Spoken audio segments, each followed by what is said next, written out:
Bonjour à toutes et bonjour à tous, et bienvenue dans le monde merveilleux des contes de Grimm. Cendrillon. Un homme riche avait une femme qui tomba malade, et quand celle-ci sentit sa fin prochaine, elle appela à son chevet son unique fille et lui dit : « Cher enfant, reste bonne et pieuse, et le bon Dieu t'aidera toujours, et moi, du haut du ciel, je te regarderai et je te protégerai. » Puis, elle ferma les yeux et mourut. La fillette se rendit chaque jour sur la tombe de sa mère, pleura et resta bonne et pieuse. L'hiver venu, la neige recouvrit la tombe d'un tapis blanc. Mais au printemps, quand le soleil l'eut fait fondre, l'homme prit une autre femme. La femme avait amené avec elle ses deux filles qui étaient jolies et blanches de visage, mais laides et noires de cœur. Alors, de bien mauvais jours commencèrent pour la pauvre belle-fille. « Faut-il que cette petite oie reste avec nous dans la salle, dirent-elles. Qui veut manger du pain doit le gagner. Allez, oust, souillons !» Elles lui enlevèrent ses beaux habits, la vêtirent d'un vieux tablier gris et lui donnèrent des sabots de bois. « Voyez un peu la fière princesse, comme elle est accoutrée !» s'écrièrent-elles en riant, et elles la conduisirent à la cuisine.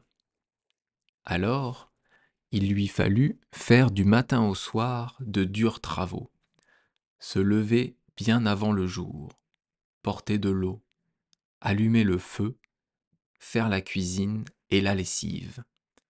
En outre, les deux sœurs lui faisaient toutes les misères imaginables, se moquaient d'elle, lui renversaient les pois et les lentilles dans la cendre, de telle sorte qu'elle devait recommencer à les trier. Le soir, lorsqu'elle était épuisée de travail, elle ne se couchait pas dans un lit, mais devait s'étendre près du foyer dans les cendres. Et parce que cela lui donnait toujours un air poussiéreux et sale, elles l'appelèrent Cendrillon. Il arriva que le père voulut un jour se rendre à la foire.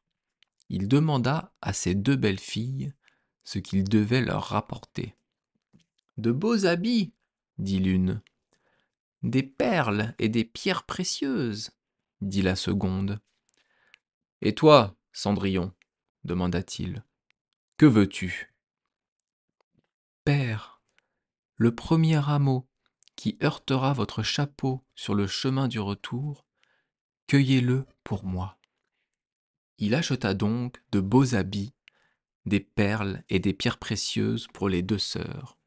Et, sur le chemin du retour, en traversant à cheval un vert bosquet, une branche de noisetier l'effleura et fit tomber son chapeau.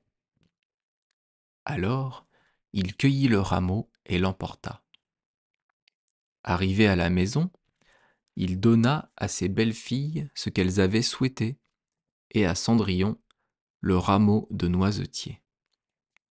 Cendrillon le remercia, s'en alla sur la tombe de sa mère et y planta le rameau, en pleurant si fort que les larmes tombèrent dessus et l'arrosèrent. Il grandit cependant et devint un bel arbre. Cendrillon allait 3 fois par jour pleurer et prier sous ses branches, et chaque fois, un petit oiseau blanc venait se poser sur l'arbre. Quand elle exprimait un souhait, le petit oiseau lui lançait à terre ce qu'elle avait souhaité. Or, il arriva que le roi donna une fête qui devait durer 3 jours, et à laquelle furent invitées toutes les jolies filles du pays, afin que son fils pût se choisir une fiancée. Quand elles apprirent qu'elles allaient aussi y assister, les deux sœurs furent toutes contentes. Elles appelèrent Cendrillon et lui dirent : peigne nos cheveux, brosse nos souliers et ajuste les boucles. Nous allons au château du roi pour la noce. Cendrillon obéit, mais en pleurant, car elle aurait bien voulu les accompagner, et elle pria sa belle-mère de bien vouloir le lui permettre.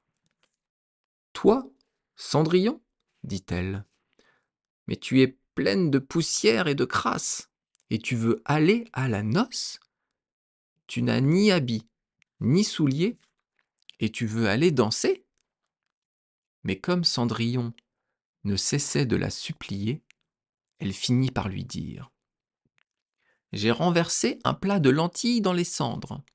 Si dans 2 heures tu les as de nouveau triées, tu pourras venir avec nous. » La jeune fille alla au jardin par la porte de derrière et appela : « Petit pigeon docile, petite tourterelle, et vous, tous les petits oiseaux du ciel, venez m'aider à trier les graines, les bonnes dans le petit pot, les mauvaises dans votre jabot. » Alors, 2 pigeons blancs entrèrent par la fenêtre de la cuisine, puis les tourterelles, et enfin, par nuées, tous les petits oiseaux du ciel vinrent en voletant se poser autour des cendres. Et baissant leurs petites têtes, tous les pigeons commencèrent à picorer. Pic, pic, pic, pic. Et les autres s'y mirent aussi. Pic, pic, pic, pic, pic. Et ils amassèrent toutes les bonnes graines dans le plat. Au bout d'1 heure à peine, ils avaient déjà terminé et s'envolèrent tous de nouveau. Alors, la jeune fille, toute joyeuse, à l'idée qu'elle aurait maintenant la permission d'aller à la noce avec les autres, porta le plat à sa marâtre. Mais celle-ci lui dit : « Non, Cendrillon, tu n'as pas d'habit et tu ne sais pas danser. On ne ferait que rire de toi. » Comme Cendrillon se mettait à pleurer, elle lui dit : « Si tu peux, en 1 heure de temps, me trier des cendres 2 grands plats de lentilles, tu nous accompagneras. » Car elle se disait qu'au grand jamais, elle n'y parviendrait.